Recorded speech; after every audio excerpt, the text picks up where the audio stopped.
How did you get here today, sir, to this residential neighborhood? So what I'm saying is that I try to modulate my transportation as possible, to use active transportation when it's possible, use public transit when possible, and to use a car. And as you probably know, my service vehicle as Environment and Climate Change Minister is a fully electric vehicle. David Menzies for Rebel News here in Peterborough, Ontario. And folks, Minister Guilbeault, the Minister of the Environment and Climate Change, he's going to be dropping by to announce a program regarding energy retrofits for the city of Peterborough. That sounds interesting. Of course, the devil is always in the details, isn't it? But, you know, I got to say this. I think there has been a tactical error in terms of where this press conference is taking place. You see, Mr. Guilbeault, as well as other Liberal ministers and the Prime Minister, of course, we can't get into the House of Commons. We can't get into press conferences when they're in a private property facility. They will have us trespass. But this is the King's Highway right here. This is a public road, and we have every right to be on it. And by the way, isn't it perversely ironic that Minister Guilbeault is such a champion for private property rights? It was back in 2001 in which he was criminally charged for scaling the CN Tower. Do you remember that? And then the following year, if you can imagine, he climbed onto the roof of the then Premier of Alberta, that would be Ralph Klein, which terrified Ralph Klein's wife. She thought there was a home invasion in progress. So again, one law for thee, one law for me.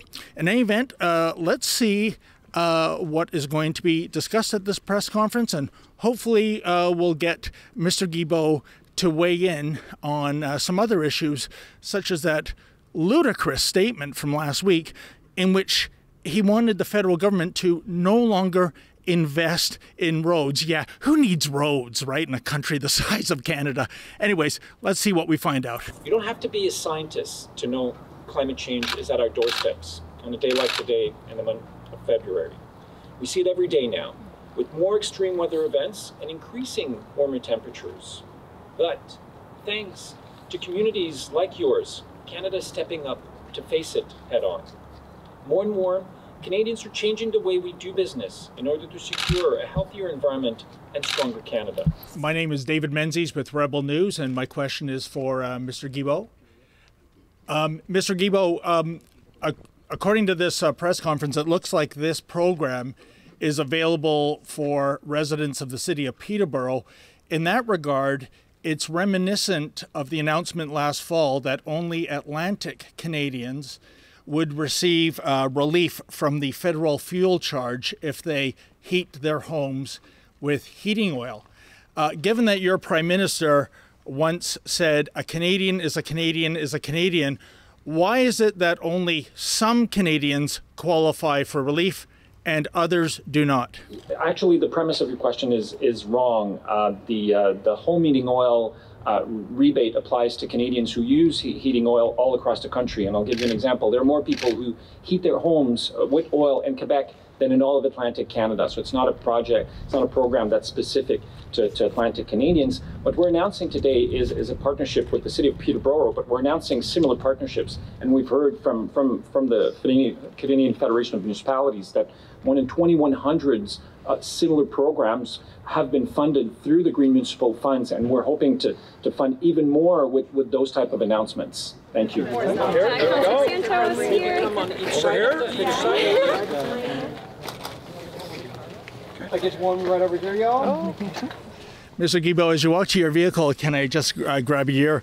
Your government wants Canadians to buy pricey EVs, to ride bicycles, to use public transit, yet you get chauffeured around in fossil fuel vehicles.